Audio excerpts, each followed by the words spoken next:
Révélation sur le H, l'homme suspecté d'être le commanditaire du tueur à gages de 14 ans, on en a parlé hier. Il y a des révélations sur ce... Oui, alors le H, en réalité, son prénom c'est Hassen, il a 23 ans, il a un profil assez terrifiant, pour ne pas dire curieux. Il est né en 2001 à Colombes, il est très largement connu des services de police et de justice, puisqu'il a 10 condamnations à son casier judiciaire à l'âge de 23 ans. Il a à peu près connu toutes les prisons de France. Il est passé à Nanterre, à Réau, et dans le 77, les Baumettes, à Marseille, à Luynes, à Aix-en-Provence. Et il était mis déjà en examen depuis avril 2024 pour avoir commandité un assassinat qui remonte au 11 juin 2023. Donc c'est ce même personnage. Le H. Le H. Qui a déjà, on en a parlé hier, je ne vais peut-être pas revenir en détail sur les affaires, Oui. mais il a commandité un premier gamin de mineur 15 ans. de 15 ans pour aller tirer à travers une porte d'un de ses rivals et co-détenus d'ailleurs, et de mettre le feu à la porte de son appartement. Et après un autre de Les choses ont mal tourné ses complices l'ont arrêté, l'ont tué de 50 coups de couteau, l'ont brûlé vif dans une poubelle. Et pour se venger de ça, le H va envoyer 2 jours après un gamin de 14 ans, cette fois, pour aller assassiner un autre un rival. Bien sûr. Et là, les choses vont effectivement très mal se passer, comme à chaque fois que le H est d'ailleurs dans le circuit. Là, ils sont 2 gamins dans un taxi, enfin un VTC, et ils repèrent leur cible alors qu'ils étaient dans le VTC. Ils vont demander au chauffeur de s'arrêter. Le chauffeur comprend, à mon avis, ce qui est en train de se passer. Il ne veut pas être ni le témoin, ni assister à ça. Et donc, il refuse de s'arrêter. Et là, le gamin de 14 ans sort un 357 Magnum, il est sur le siège arrière et il lui tire une balle dans la tête. Et la voiture va finir dans le mur d'une école. Et d'ailleurs, il va, ce gamin de 14 ans... Oui, ça, on le sait, oui. Donc, qu'est-ce qui va se passer? C'est quoi les nouvelles révélations? Alors, la nouvelle révélation, c'est que le H avait déjà envoyé un gamin qui était lui aussi lycéen, qui avait 15 ans, le 11 juin 2023, par le même système de recrutement, un gamin qui était en région parisienne, à Poissy très exactement, qui vivait chez sa mère. Il avait 17 ans en fait, je me suis trompé, excusez-moi. Et là, il le recrute pour aller faire un règlement de compte, abattre 2 personnes à Marseille. Et un peu comme la fois précédente, enfin en tout cas celle qui nous concerne de la semaine dernière, les choses se passent mal.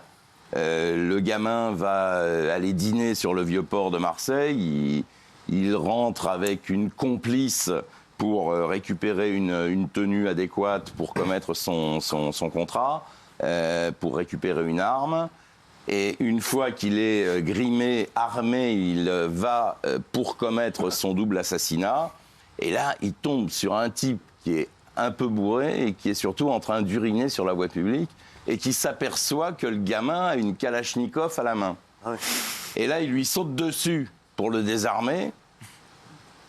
Il y en a un qui sort un couteau, je ne sais pas lequel des deux. A priori, c'est celui qui était en train d'uriner, mais c'est aussi celui qui va recevoir 3 coups de couteau. Et curieusement, la police reçoit un appel anonyme en disant « Vous devriez aller à tel endroit, il y a un réglo, c'est un règlement de compte, il y a un réglo qui est en train de se passer, il y a un mec avec une Kalachnikov. » Les policiers y vont, ils arrivent dans un petit immeuble où il y a 4 logements, et dans un des logements, on a la victime qui a reçu les 3 coups de couteau, qui est exsangue sur le sol, et qui sera sauvée fort heureusement par le SAMU. Et dans la pièce d'à côté, on retrouve une jeune fille qui ne s'attendait bien évidemment pas à ce que la police débarque aussi rapidement. Et là, les policiers donc l'interpellent, lui disent « Qu'est-ce que vous faites là? Qu'est-ce qui s'est passé ?»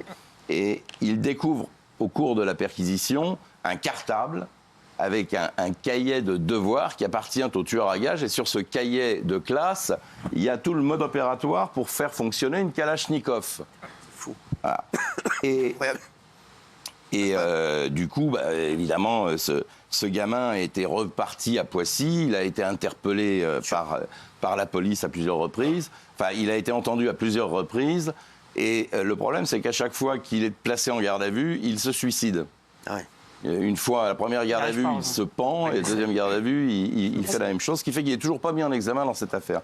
Mais pour en revenir au H, c'est lui, sur les 3 affaires que je viens d'énumérer, qui est à la fois le donneur d'ordre, et il le donne depuis sa prison. À des mineurs, à chaque fois. Et à chaque fois. Drame à Tourcoing, la professeure qui demande de retirer son voile à une élève, l'élève l'agresse violemment. On a toutes les informations sur cette affaire dont tout le monde a parlé aujourd'hui. Effectivement, voilà. En fait, ça se passe ce lundi vers 16h40 au lycée Sévigné à Tourcoing. C'est la fin des cours. Et vous avez 2 lycéennes de confession musulmane en fait, qui se changent dans les toilettes de l'école pour enfiler leur voile et sortir de l'établissement. Sauf que le voile est interdit dans l'établissement comme n'importe quel signe religieux. Et donc, il y a une prof en fait, qui tombe sur elle à la sortie des toilettes de l'établissement et qui leur demande évidemment de retirer leur voile le temps de sortir de l'établissement, d'aller à la sortie. Vous en avez une des 2 qui dit « Ok, j'enlève mon voile » et l'autre qui refuse et qui se montre extrêmement virulente. Et à ce moment-là, elle insulte en fait l'enseignante. Et à ce moment-là, l'enseignante essaye d'empêcher cet élève de sortir de l'école pour pouvoir prendre son nom et faire un signalement à la direction. Sauf que là, l'élève est hors d'elle et se met à gifler la prof, qui en retour, dans un réflexe de défense, la gifle à son tour. Et là, la situation dégénère totalement, puisqu'en fait, l'enseignante est rouée de coups par l'élève, devant une vingtaine d'ailleurs d'élèves, et puis prend la fuite. Alors évidemment, la professeure, dans la journée, va porter plainte. Cette plainte est prise très au sérieux et la lycéenne est interpellée le même jour, quelques heures plus tard, à 18h40 hier, donc, interpellée chez elle en fin d'après-midi et placée en garde à vue. Alors, elle est inconnue des services de police, mais elle était déjà connue pour des atteintes à la laïcité dans l'établissement. Ce qu'on a appris aujourd'hui, c'est que cette garde à vue avait été prolongée de 24 heures pour permettre les investigations. Et ces investigations ont notamment permis aux policiers de regarder les images de vidéosurveillance qui donnent raison, en tous les cas, à la version des faits de l'enseignante. D'ailleurs, l'élève elle-même a reconnu le déroulement des faits globalement. Et selon une source policière, eh bien, la lycéenne sera présentée demain à un procureur de la République et devrait passer en comparution immédiate demain après-midi. Pourquoi ? Alors, je ne sais pas exactement les qualifications qui ont été retenues. En tous les cas, la prof, elle a quand même reçu 3 jours d'ITT. C'est pour vous dire la violence. Elle a 1 semaine d'arrêt maladie. Les cours ont été suspendus ce matin à l'établissement parce que les professeurs, évidemment, sont solidaires de leur collègue qui a été agressé. Mais d'un autre côté, vous avez des élèves qui se disent, eux, solidaires de l'élève qui a agressé la prof et qui veulent bloquer l'établissement. Alors, évidemment, l'affaire est exprimée. L'établissement, mais ça, c'est. On va aller bloquer l'établissement, on les fout tous dehors. Et en tous les tous ceux qui ne veulent pas reprendre l'école, ils dégagent. En tout cas, ce qui est sûr, c'est que l'affaire est prise très au sérieux sur le plan sécuritaire et politique, donc ils vont probablement pas laisser faire, puisque évidemment, on sait que l'idéologie islamiste fait peser un grave danger à l'éducation. Vous avez plusieurs professeurs, je pense évidemment à Samuel Paty et à Dominique Bernard, qui ont été tués en France de manière particulièrement ignoble dans l'exercice de leur fonction par des islamistes. Donc évidemment, alerte rouge sur cette affaire.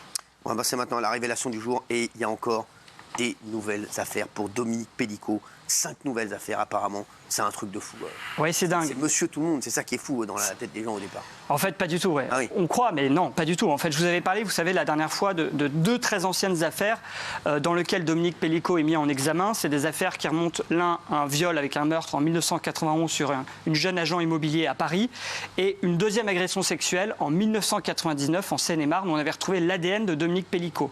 Mais en fait, ce n'est pas tout. Alors, pour ces 2 affaires dont je viens de vous parler, Dominique Pellicot est mis en examen, c'est-à-dire qu'on a des très sérieuses preuves contre lui, mais il y a d'autres affaires pour lesquelles on a des soupçons. En fait, ce sont des affaires qui remontent principalement aux années 90, notamment 2 viols commis en 1994 à Vannes, mais aussi un 3e vol commis en 1995 à Rambouillet. Et vous avez encore 2 autres affaires survenues un peu plus tard dans les années 2000, un meurtre en 2000 dans les Bouches-du-Rhône et une tentative de viol en 2004 à Chelles. Et pourquoi est-ce que la police soupçonne Dominique Pellicot ? À la fois, il y a le mode opératoire, comment ces personnes ont été tuées ou violées, et il y a aussi le profil des victimes, puisque ce sont systématiquement des femmes qui travaillaient dans des agences immobilières. Alors maintenant, qu'est-ce que fait la police ? Eh bien, elle essaye de savoir, au moment de ces crimes-là ou de ces délits, si Dominique Pellicot était dans les parages, et elle essaie de retrouver de l'ADN sur place pour voir si c'est celui de Dominique Pellicot. Et je voulais vous citer une source policière qui s'est confiée au Figaro, c'est très intéressant. En fait, elle parle de l'affaire de Dominique Pellicot et de Mazan comme un système de poupées russes. Elle dit ceci: Il y a à la fois dans cette affaire des délits de basse intensité, on pense au fait que Dominique Pellico filmait sous les jupes, mais aussi des crimes de grande ampleur, évidemment tout ce qui est viol et meurtre. Et ce que rajoute cette source, c'est finalement Dominique Pellico oscillerait entre les deux. Alors, c'est Hannibal Lecter, Michel Marie, dans cette affaire.